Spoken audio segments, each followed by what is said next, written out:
Hallo Werkzeugfans, willkommen bei GoTools TV. Mein Name ist Sebastian und wir testen heute Kettensägen.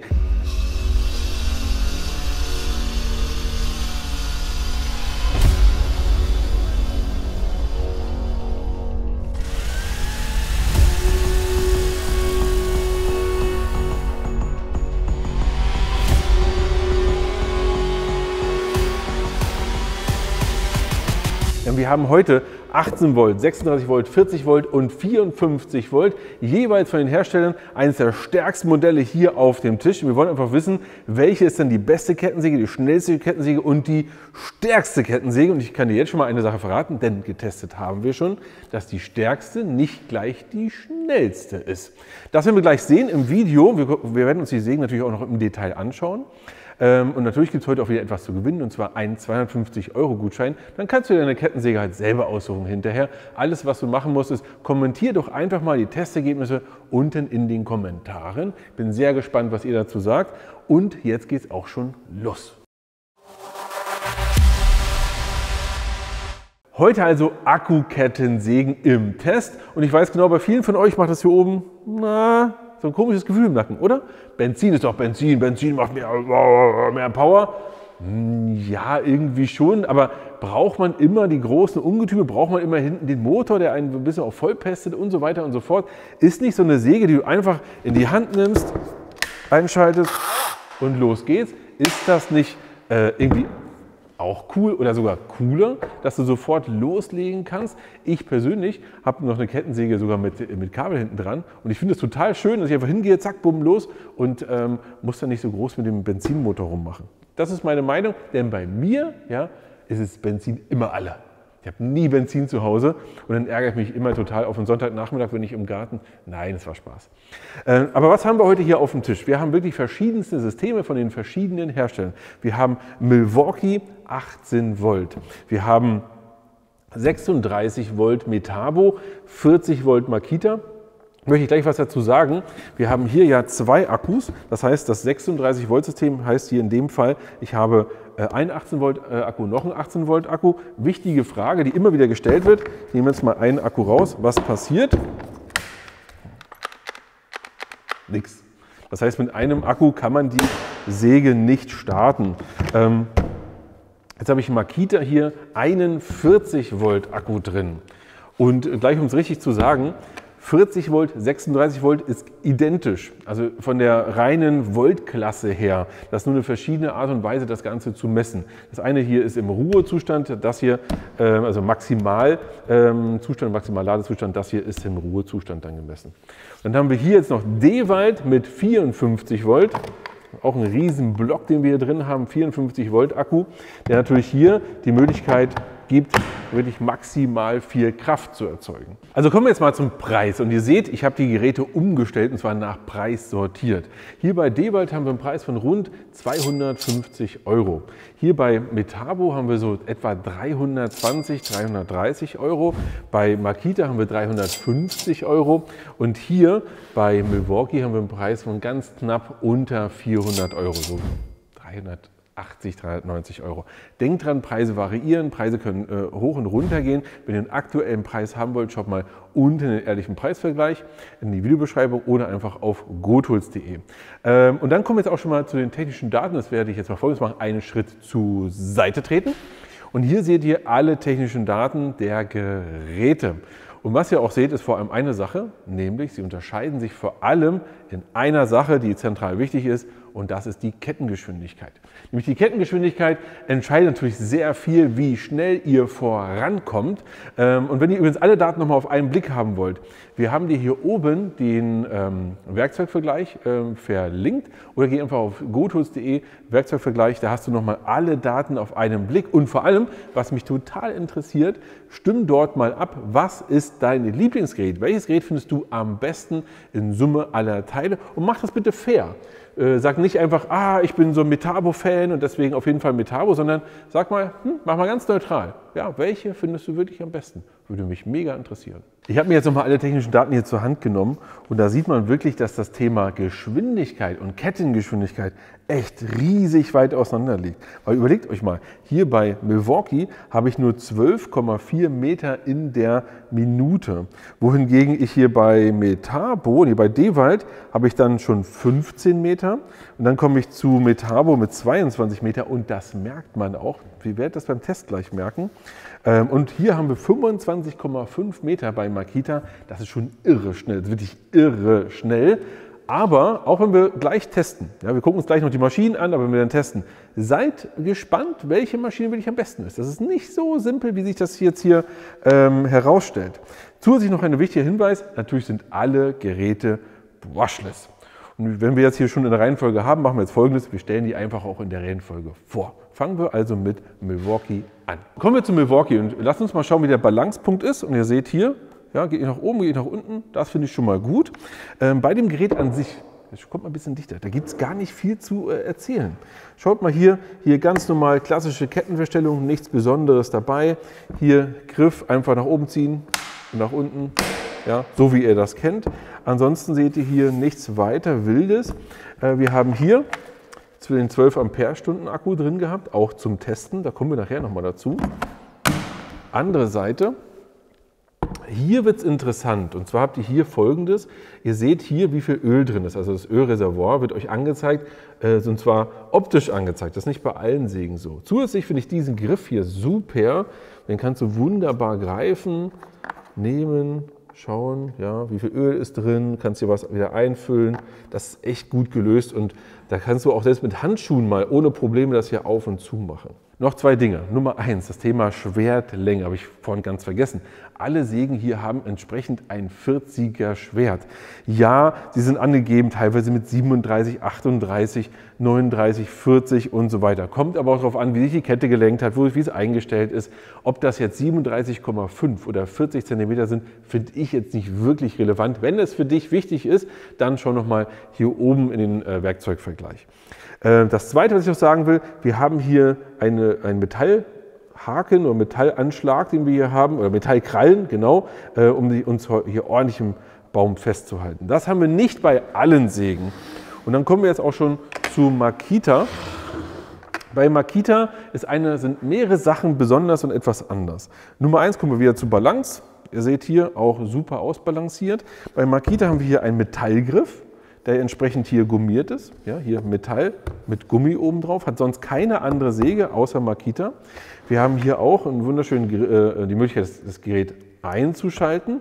Dann arbeitet es erst. Ja, also schau mal hier.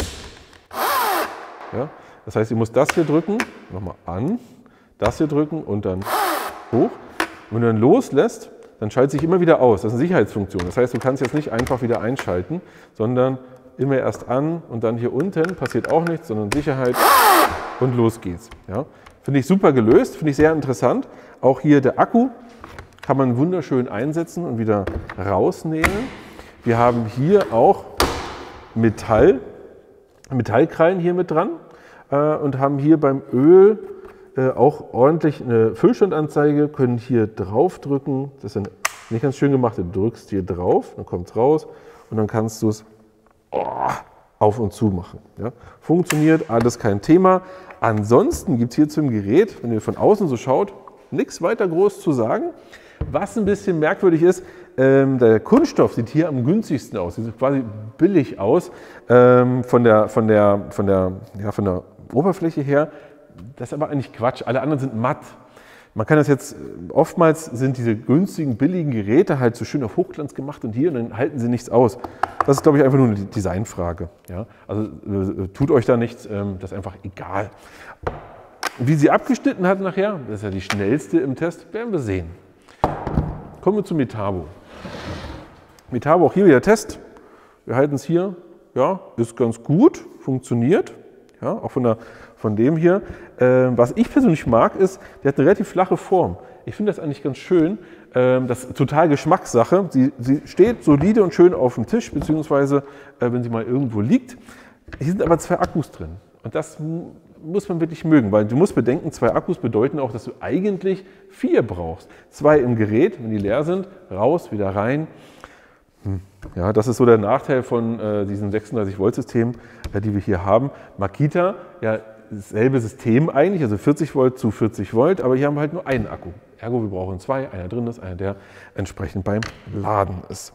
Dann sehen wir auch hier Metall, ja, Metallkrallen, die wir hier haben.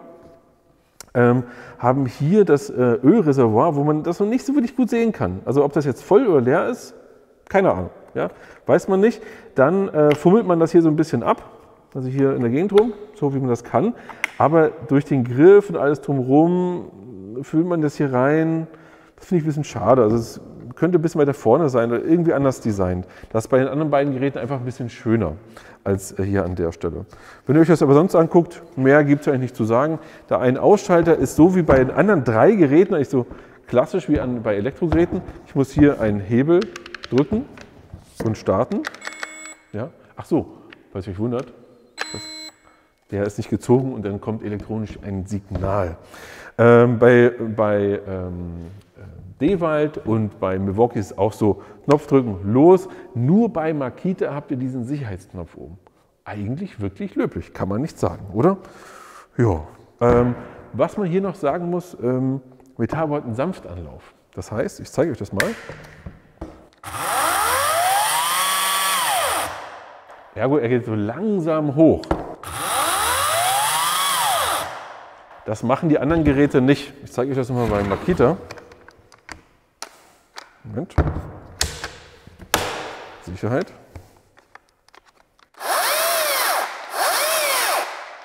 Geht sofort los. Oder auch zum Beispiel Milwaukee ist bei Dewalt aber dasselbe. Moment. Achso, so. Ihr habt immer sofort die maximale Geschwindigkeit. Hier bei Metabo, ich weiß nicht warum, also schreibt gerne mal in die Kommentare, ob ihr das gut findet oder nicht gut findet, ob ihr sagt, eigentlich ganz cool, dass es nicht sofort anreißt. Es ist ja nicht so, dass jetzt so viel Power da ist, dass es sich verreißt. Keine Ahnung. Wird irgendeinen Grund haben, wird irgendjemand gesagt haben, das ist eine gute Idee. Wie zum Beispiel auch heute es eine gute Idee ist, dass heute ist nämlich das allererste Mal, dass wir in diesem Studio filmen und hier bei uns in der Scheune mal unterwegs sind. Wir haben jetzt nämlich gesagt, wenn wir hier schon testen, ja, das ganze Säge hier machen, seht ihr gleich, kommt gleich, dann können wir hier auch gleich filmen, oder? So, jetzt kommen wir zu Dewalt. Müssen wir uns hier ein bisschen Platz verschaffen. So, hier sind einige Besonderheiten. Wir haben wirklich einige Besonderheiten und zwar ist es so, dass wir einige Sachen haben oder einige Sachen auch nicht haben. Fangen wir hier erstmal an. Das beste System zum Verstellen, was wir hier haben. Hier haben wir Folgendes, wenn wir hier irgendetwas an dem ganzen System einstellen wollen. Kettenwechsel ist komplett werkzeuglos. Ich kann das hier einfach abdrehen. Bei allem anderen brauche ich ein Werkzeug. Hier, schaut mal. So, wir machen es auch in Echtzeit.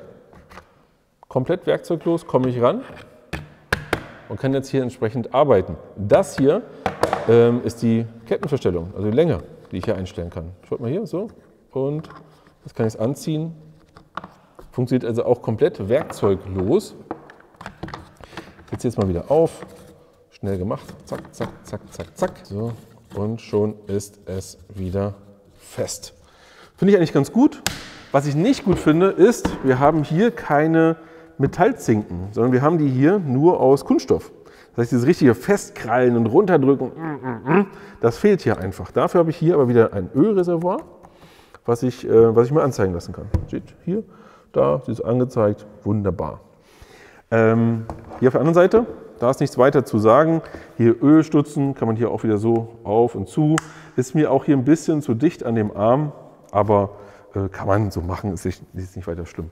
Wir hatten das Thema Balance. Und da jetzt, Moment, für euch auch nochmal.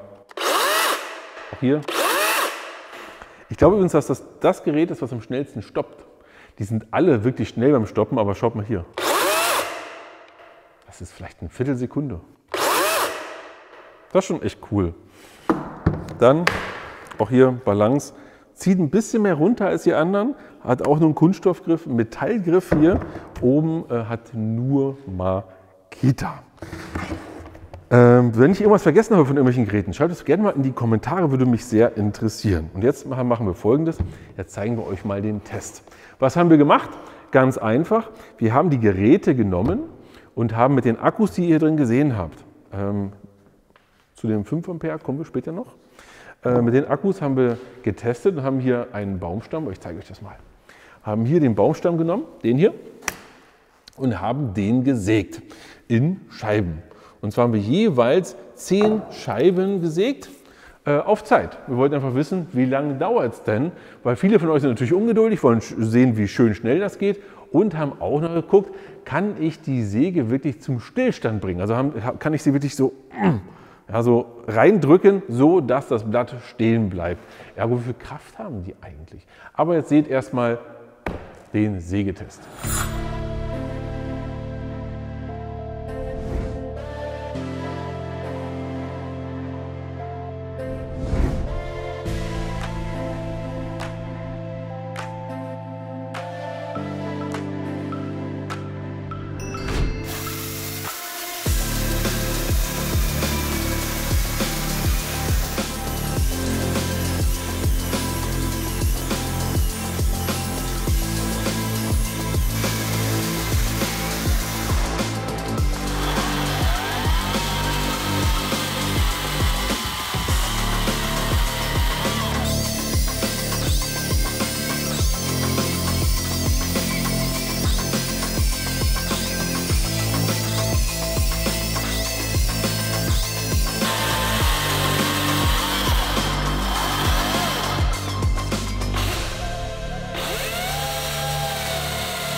Was ist denn jetzt dabei rausgekommen? Ich gehe mal einen kleinen Schritt zur Seite und blende euch hier oben die Ergebnisse ein. Ich habe sie hier auf dem Zettel stehen, beziehungsweise hier auf dem Zettel stehen, und wir haben es hier auch schon nach der Länge sortiert. Und im Grunde ist das so, eigentlich sind es die Kettengeschwindigkeiten. Anhand der Kettengeschwindigkeit siehst du schon, wie schnell halt das Gerät ist. Ist auch logisch, aber wir wollten natürlich schauen, ob es auch in der Realität so ist. Hier ist es so, dass die Milwaukee wirklich im Verhältnis sehr langsam war mit 1 Minute 40.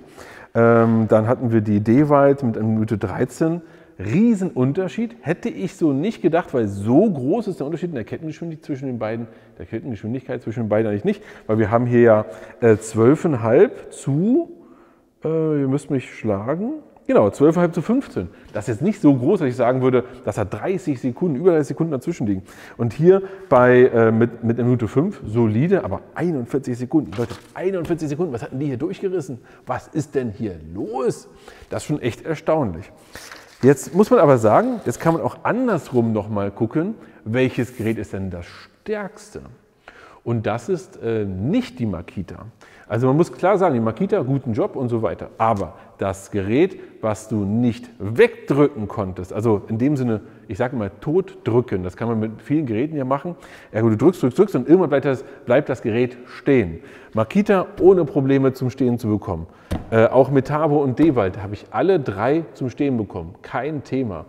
Die ich überhaupt nicht, keine Chance zum Stehen bekommen habe, und ich habe das probiert, André hat das probiert, war die Milwaukee. Die Milwaukee hat zwar eine relativ langsame Kettengeschwindigkeit, aber richtig brutal Power. Also wirklich brutal Power. Du hast dich hingelegt, du hast dich in das Holz reingelehnt quasi, was man so eigentlich wirklich nicht machen sollte. Und es war nicht zum Stoppen zu bekommen. Wir haben das hier getestet mit dem 12 Ampere, mit dem großen Akku, was aus unserer Sicht auch Sinn gemacht hat. Weil du willst ja auch mal 1, 2 Schnitte mehr machen. Mit dem 5er hast du es unter Extrembedingungen hinbekommen. Also nur mit dem kleinsten Akku von Milwaukee ging es denn, dass du irgendwann gesagt hast, oh, jetzt ist sie wirklich mal stehen geblieben.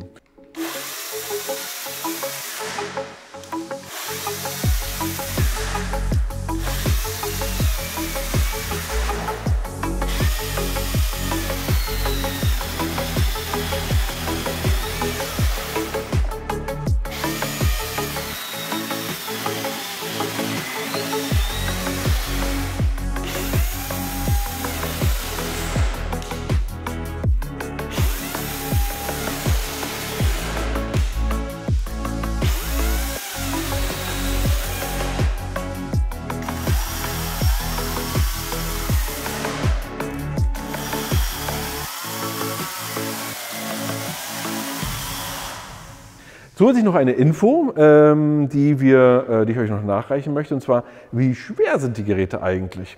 Hier ist es so, extra nochmal aufgeschrieben, dass wir die Geräte, lassen wir mal die Leergewichte mal weg, die sind eigentlich irrelevant. Nämlich, wir nehmen nur die Gewichte mit den Akkus, die wir hier benutzt haben. Und da ist es so, dass wir bei Makita ein Gewicht hatten von 6,6 Kilo.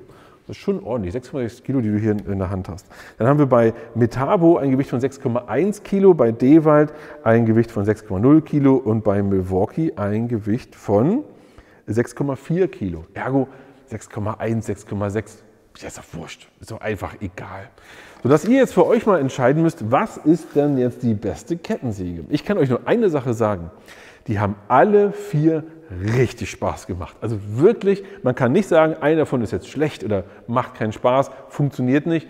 Alle sind super. Ihr habt ja gesehen, dass hier bei Dewald, finde ich diese Funktion zum Beispiel echt interessant, finde ich wirklich cool, wenn es euch nicht nur auf Geschwindigkeit, sondern auch auf Kraft ankommt. Dann ist hier Milwaukee auf jeden Fall euer Gerät. Wenn es pure Geschwindigkeit ist, ist es Makita.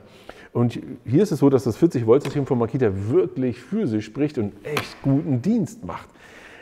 Ich kann nur sagen, ich könnte mich jetzt schwer entscheiden. Ich würde es wahrscheinlich in dem Fall bei allen Geräten anhand des Akkusystems machen, in dem ich sowieso unterwegs bin, weil sie sich zwar schon einiges nehmen. Mir wäre die Geschwindigkeit hier nicht so ganz wichtig, weil ich nicht so oft unterwegs bin im Wald. Und deswegen schreibt ihr doch bitte mal unten in die Kommentare, was ist euch am wichtigsten bei der Kettensäge? Ist es pur die Geschwindigkeit? Apropos Geschwindigkeit, durch die riesen Kettengeschwindigkeit, die wir hier haben, ist es so, dass sie am saubersten durchs Holz durchgeht und am sanften kann man nicht sagen. Wie sagt man das am besten?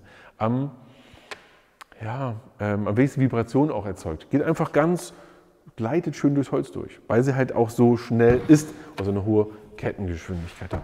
Und das schreibt ihr bitte mal unten in die Kommentare, was ist euch wichtig, was ist euer Liebling. Ihr könnt übrigens auch noch mal abstimmen auf den Werkzeugvergleich. Ich kann nur sagen, es hat sich Spaß gemacht. Sollen wir noch mehr Kettensägen testen? Sollen wir noch andere Geräte dieser Leistungsklasse testen? Vielleicht auch mit einem kleineren Schwert, nur 18 Volt Geräte? Bin ich sehr gespannt, was ihr dazu sagt. Wir räumen jetzt erstmal auf, denn wir haben so viel Späne hier liegen, das ist der Hammer. Ran ans Werkzeug und bis zum nächsten Mal.